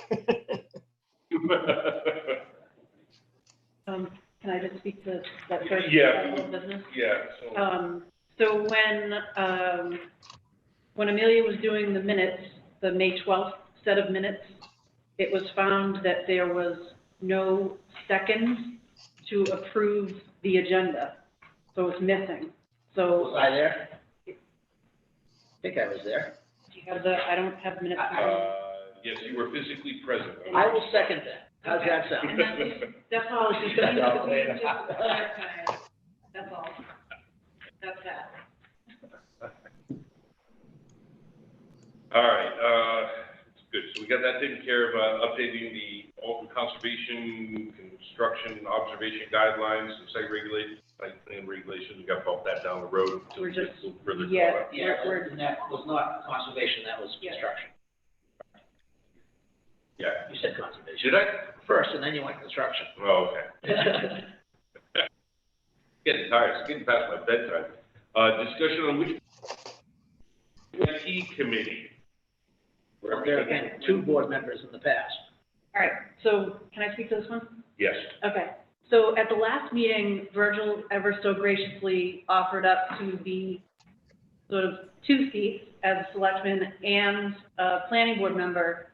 But if that's the case, we don't have a 5th person to break a tie. That would only leave us 4 people. And we need representation from the planning board as a CIP. I How bad does that I look? said it all along, I'd be on it, like I've been. Okay. I enjoy it. That's perfect.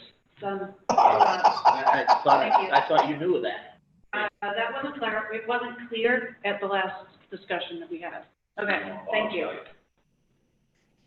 All right, then, discuss House Bill 1129, an act relative to municipal public hearing. Yes. Bill waives the requirement to mandate that municipal meetings posted in a local newspaper. We can do it. I know, right? Right, so the governor has signed off on it, so it's approved, so it's passed. It goes into effect as of September 8th of this year. So what this does is it waives the requirement to have to put the notice of a meeting in the newspaper. And that's pretty much what the change was. Basically, the 2 public places are still there. Right, so now instead of, so what would take place of the notice in the newspaper is, you have to have it on the website. Yeah. We always have it on the website, but we put it on the calendar. This specifies you have to have it on the home page. So it's just a little bit of changes for us. And it will save applicants $75 with their application fee. All about that. Amazing. This is, we also presented this in front of the zoning board. So I think they're on board with it, but we got to clarify some things. They wanted to know if this was waived by law,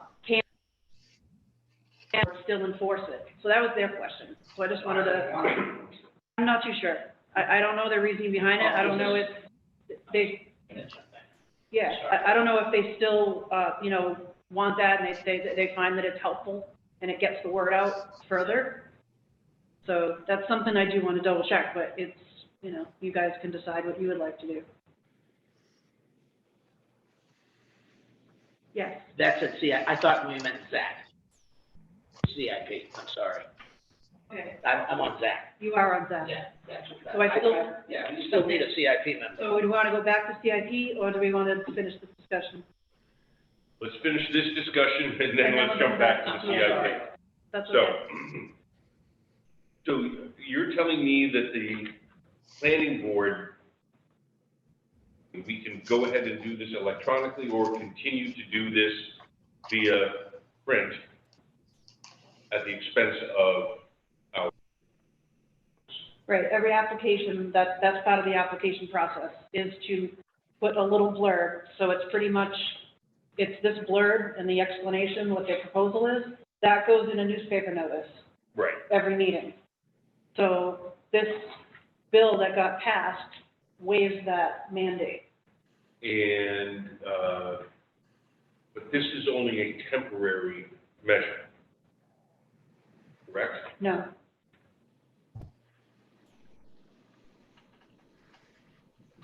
So what kind of impact will we have on newspapers around the state? There's nothing in the newspaper anyway. Did you read this? 2 points. I did read it.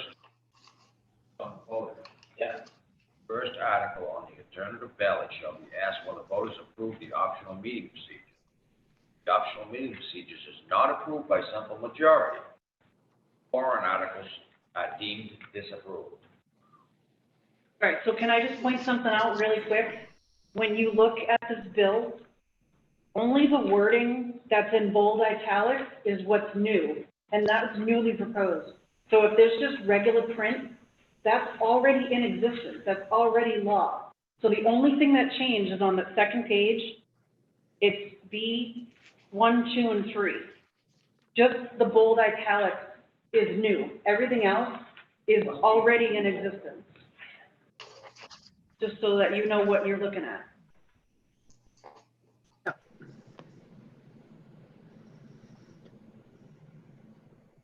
So should we vote on this?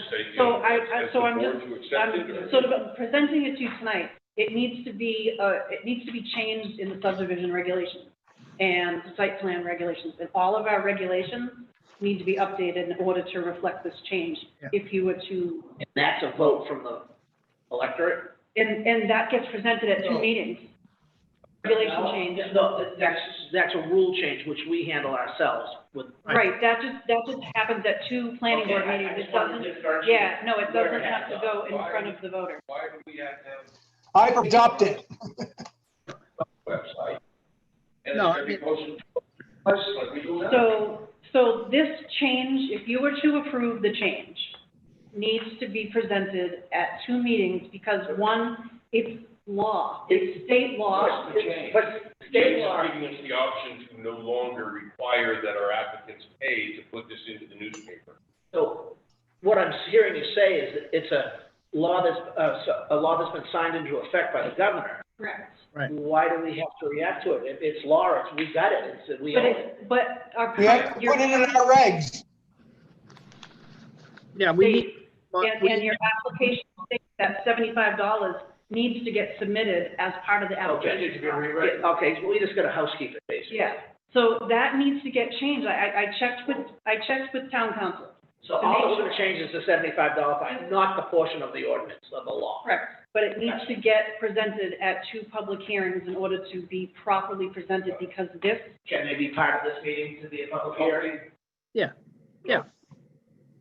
Well, sometimes these have to be a separate night. I mean, Yeah, no, There's we've only- we've done this before. This is housekeeping that we need to do and it needs to be presented. yeah, Can we make a proposal to, Don't we post? can I make a proposal that we adopt it for this first meeting tonight? right, Tom, let me just answer Virgil. Yeah, but it, So, Okay. right, what happened is that I got hung up like you are. All we're talking about really, she's gonna change the stuff in our regulations that say you gotta pay $75. That's all we're fixing. Am I right on that? right, and then I don't have to put this in the newspaper. It Right. gets posted at the post office and the front of the town hall. It goes on it's gonna go on the front homepage of the website. I post it in the office and I post them on our Facebook page. So it's like 5 places that it gets posted. And let's do it and schedule it and get it done. Yeah, so we could consider this one, because it's noticed right there. I mean, the agenda is. Right, so at the next meeting, I will have the updated regulations so you guys can look at the actual regulations. And we'll hold a hearing after that. Yep, and then right, so 2 public hearings and then they go into effect, which is fine because this goes into effect next month. So it'll be a perfect time. Yep. Okay, All right, sounds like a plan.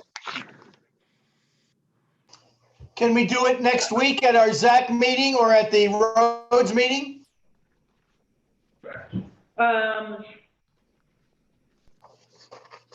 no, because I need time I need time to get these together. Time? Yeah, let's just concentrate on getting the roads thing done. Yes, So on to new business. Discussion on vote on citizen member applications You have to, for right? the CIP committee. yes, we do. Discuss and vote on the 2 applications. We have Frank Rich. He was on CIP last year. He's also one of our ZBA members. So he submitted an application and he would like to sit on CIP again this year. And we have Amy Trecavaria. Taravecchia. Thank you. She also applied and would like to sit on CIP as well, and she would be new to the committee. And she's a young kid, and it's good to get them involved. Yes, absolutely. No, her parents live on Bachelor Drive. I think she lives, by the looks of it, she's still there. She's on the Alton Business Association, it says. And she's also a upcoming member of the Alton Rotary. So, There you go. hi, Amy. She's online evidently, Hi. if you want to speak with her. Hi. Hi, everyone. Sorry, I got disconnected for a second. We didn't notice.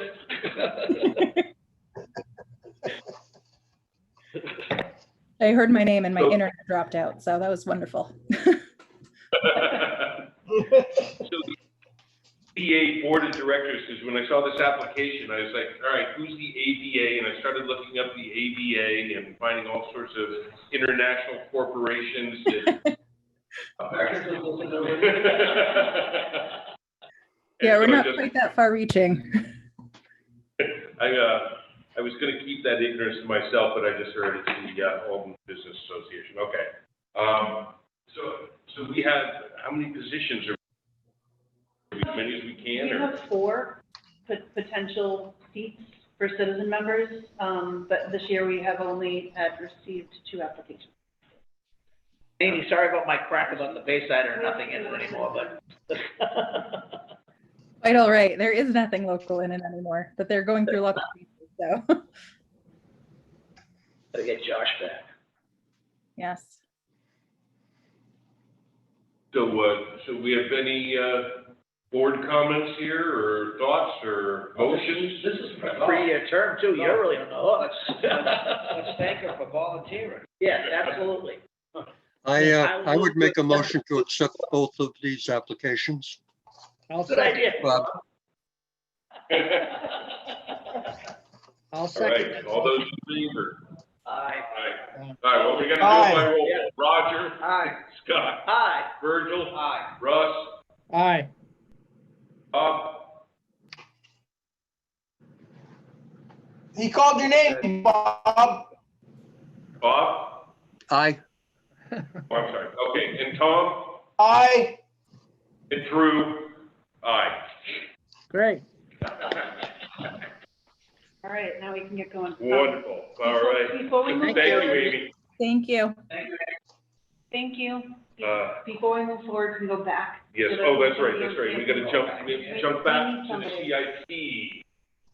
We need a CIP member for the All right. board. So, any board members want to jump in and volunteer for that CIP position? Oh, Scott would be lovely for it.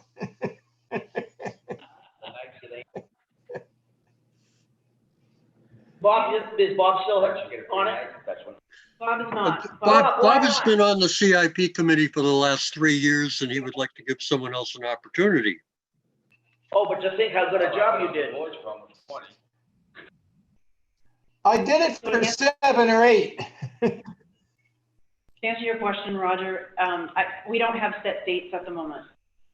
I'm trying to get the committee together, and then we meet kind of like that. We sit, we have a committee meeting, and then you schedule it from there. Then you schedule it from there. It's just kind of on the It's just go. once a month though, right? No. Yeah, no. towards that. Yeah, We're almost the ball. it gets busy right up until. We need a schedule from the selectmen though. When they need the results. Yeah, I have all that. We need them September 15th. Okay. This week.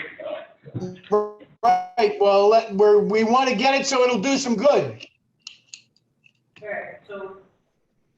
Amy, my mom? Nobody wants to volunteer, they all volunteer, put them all on. Can I get a second? Not likely.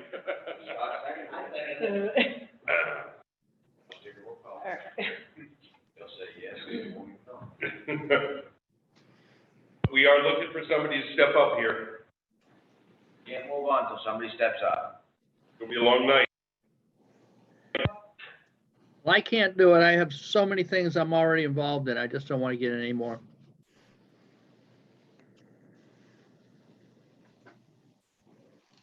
I can't agree with you more.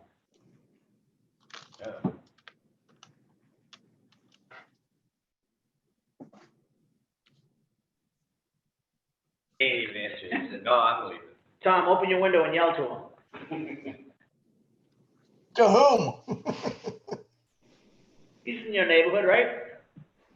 Who? You know what, Good night. I'll do it. I may miss some meetings, We all may miss them. yeah. You gotta have somebody, and maybe I'll learn a little bit more about it. Right now, I'm as dumb as a puss when it comes to it, so I don't feel qualified, but maybe if It's an eye opener. if I go there, I'll be a little more educated about it, so I'll take the position. Thank you, All right, Roger. thank you, Roger.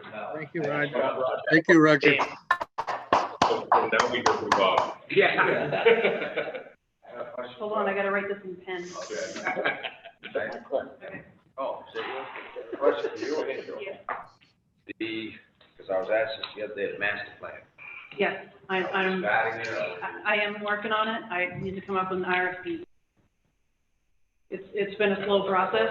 It's been an extremely crazy, Ain't like you got a lot of busy time. year. It really has, and that's just not an excuse, it's just a fact. It's the whole building. It's not getting any better. Yep. It's the whole building's been crazy. All right, so moving back on to, new business B, discussion vote on the application dated June 24, 2020 from William O'Neill, who is interested in sitting on the planning board as an alternate. Right. Please invite him. Make a motion that we interview him. I second that. Yeah, we should interview him, definitely. He's on queue.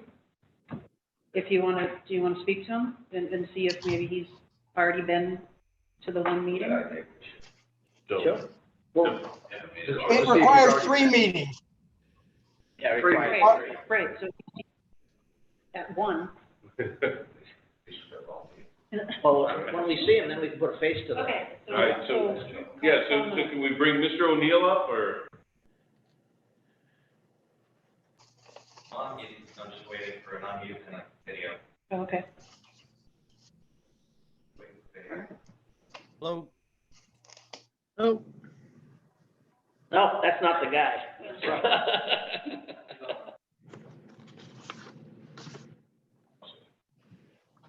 There he is.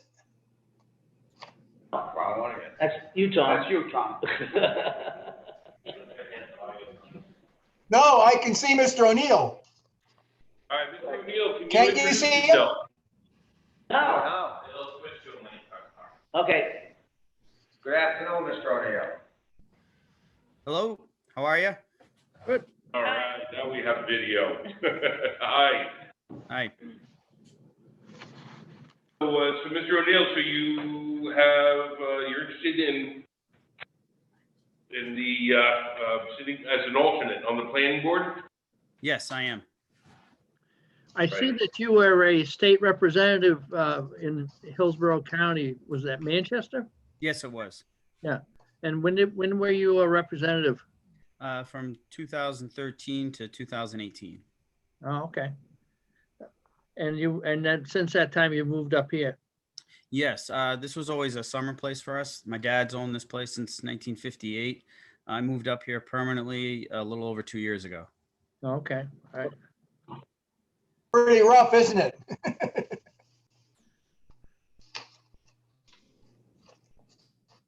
Right. Sorry. What's your background, sir? With planning board, none at all. I just want to get involved with the town. I really like living here, and I just wanted to. I've served on other boards before, and I find this very interesting, especially being up here in the Lakes region, northern country, and I was talking to Jess and some of the people in town, and they said that you guys were looking for an alternate, and I thought it would be very interesting. I don't have I'm completely honest with you guys. I don't have any experience, but I sat through this meeting, and I did find it very interesting. So have you you've been watching the whole meeting? Yes. All right. And you still want to do this, right? Yes. Like I said, I served on a lot of boards, and I just keep coming back. So yes, I'm a glutton for punishment. And I served in the legislature, so I know what it's like. Yeah. So when you were on the Transportation and Labor Committees of the New Hampshire House, were you involved with like the 10-year highway plan and that kind of stuff? Yes, yes. And so that's pretty relevant, you know. yes. And I was very, very involved with Hillsborough County, also the 10-year plan with Route 293 that goes through Manchester, with the 10-year plans with the bridge changes and the movement with those roads. Yeah. So that's good. That's good experience, really. I found that very interesting. Yeah. Well, good. Excellent. All right. Well, thank you. So, yeah, I'm sorry, what? Yeah, we should invite him to sit in on a meeting, right? A couple of them? There have to be, he has to attend three. So he's attended one before already. he became. Okay. And I can come in if you like, or Zoom, whatever you guys want to do. That's fine. That's your It's okay, choice. Jim. Yeah, well, even if he's not a board member yet. Well, he's working. Yeah. He's an applicant for it. I'd like to see him come in. That way we can get to talk with him and what have you. Yeah. And Okay, come in next month. Sure, that'd be great.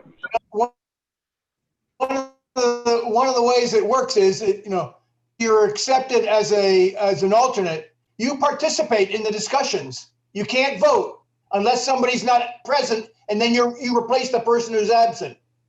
So that's how you would work as an alternate. That sounds great. Ask Bob Reed, who's an alternate. And I can testify to the fact that the process works. Now we're stuck with it, right, Bob? And then some.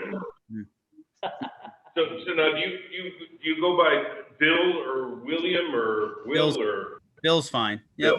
Yep. Okay. All right, Bill. So if you can join us next month, that'd be great. That'll be September 15th, a Tuesday. Mm-hmm. Yep. Yeah. We meet the third Tuesday. Third Tuesday. Third Tuesday, isn't it? Yeah. Just barely. The week after Labor Day, that's the Let me 7th. ask you this. We go on him that's when we're having it, 15th, workshop? No, we're having the workshop next Tuesday. Yeah. I think that would be really helpful. Where's going to be an alternate, it should be. And invite him. Yeah. So Bill, we have the workshop on the roads next Tuesday at 6:00 here at Town Hall. If you're interested in attending that, I think you actually might be very insightful to us all. Yeah, that'd be great. I agree. Next Tuesday, 6 p.m. And Yes, sir. Jessica, you have some paperwork you can give him? Yeah, For the Yeah, I roads. have, yep, yeah. And we're meeting downstairs, right? We are meeting up here. You have ZBA coming and stuff? Is that a in-person meeting only? So I have to talk with our IT guru and get some things organized. Josh, you have a bed in that room over there, do you? So I'll need to clarify whether we're gonna meet up here or downstairs, but I feel like it's better off to meet up here because we have a bigger room. Yeah. I'll figure everything out and get back to everybody with All right. a confirmation. The ZBA and stuff should be involved, just to understand that, and this is a big. I think they should be here. They should be invited in. Now, who's on the ZBA currently, Jess? Paul LaRochelle, Yeah. Paul Mondioni, Frank Rich, Tim Morgan, and Tom Lee. He's one of the newer ZBA members. I think we should invite them. No, we can, I'll, Well, I just think that I think it'll it'd be be excellent too. So I will point out that we only have 10 people in the room. So inviting the ZBA Want us to put a piece of plastic? probably will not This big room. We can invite 4 of them. As long as we stay 6 feet apart. Yeah, is it 10 or is it 6 feet apart? It's 10 people in a room. Oh, now you have to announce. 10 people in a room. Oh, okay. It's 100. I know. Let me I ask like you my this. job. How's the fire department having their meetings down there? I don't know. That has nothing to do with me. It's not ours. Well, maybe Bob we and can- I'll be online, I'll guarantee you. All right, so we, I'll invite them via Zoom. yeah, we could maybe do it through Zoom with Josh's Yeah, I help. just think that they. We need Zoom anyways so that Bob and Tom can attend. Because if people gotta go to ZBA first, private roads, they should be a part of that, this whole Absolutely. conversation. Oh, I think, absolutely. I think that's. Oh, the no, move. it's in there. It's in the thing we gotta go through. Yeah, and Okay, if you, next week, I think I have to wait 2 weeks before I can come in town hall. Cause I went to 14 days. Massachusetts. I went to Massachusetts Bad last boy. week. Oh, you're bad. I was kayaking at Plum Island Sound. What the hell, you know? like- I thought you went to the Merrimack and went too Those far. plums are bad. All right, so we need to approve our meeting minutes, and we're getting near the end here. So, meeting minutes for May 12th, 2020. I would make a recommendation, we approve them with the changes made by the second that Scott added. The second. Oh, okay, I'll second it. Oh, somebody's on the ball. Yeah, I know. So, and do you second that second to your? Sure. Tom, you get everybody confused. All right, all those in favor, Roger, Aye. Scott, Aye. Virgil, Aye. Russ, Aye. Tom, Aye. Bob, Aye. and Drew, aye. You went out of order, Nate. I switch it up every time, I don't know if you guys are catching Make it that or pay not. attention. If you're on your toes. All right, then we have the meeting minutes from June 16, 2020. I'll make a motion that we accept them as a presented. I'll second that. And you are, Russ. Tom made the motion, Russ made the second. Got it. Thanks, Tom. All right. Any discussion? Roger, Aye. Scott, Aye. Virgil, Aye. Russ, Aye. Tom. Aye. Aye. He got you twice in a row, Bob. And Drew is aye. All right. All right. Enough of that. Correspondence? Board's review discussion, we didn't have any. nope. Correspondence for the board's information, we didn't have any. So. Accept the motion. Adjournment. So moved. Now, who goes, now, Paul Zuzko's was in the museum. Yeah. So who goes and locks that place up? Amelia. Is she over there? Amelia's She's over over there at. now. Oh, she's there. Yeah, yep. I And agree. then Josh probably just goes and probably shuts stuff off. Yep, so we got our secretary over there. All right, Everybody's got a pack. So Scott, you motioned to adjourn? Seconded. Seconded.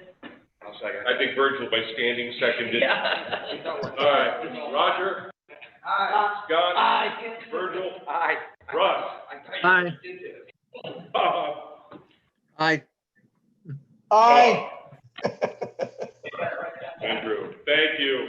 Have a good night, everybody. Thank you, everyone. Aye. Thank you, Jessica. Welcome, Tom.